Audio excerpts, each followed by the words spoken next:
যদি আমি নাতিরে যদি ঈদ বকশিস না দেই তাহলে নাতি বড় হয়ে আমার কান ধরবো যে তুমি কি আমার বকশিস দিছিলা। হ্যাঁ, তার আগে হলো নাতির মামু, মানে তার মামু দিবে। মামা কি দিবাকে দেখাই নাও।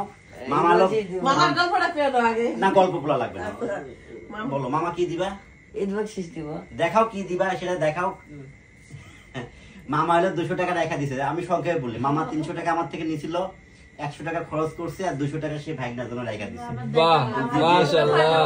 কারণ মামা তো, ছেলের মামা তো আর কামাই করে না, বলছে যে এটা আমার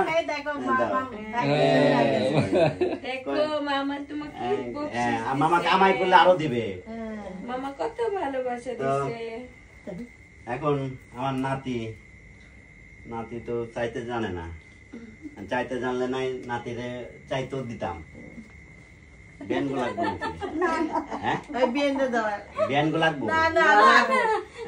সেবা করছে। এটা তো তোমার তো দরকার না। আমি উকিল, আমি লয়ার, আমি তাদের লয়ার। আমার বিয়ানরা আমার ভালোবাসা, আমি ভালোবাসা দিয়ে তাতেই খুশি। বিয়ানরা, হ্যাঁ, বিয়ানরা তো টাকার পাগল না, ভালোবাসার পাগল। যেটা আমি দিই তো ঠিক আছে, টাকা দিয়ে কি করবে।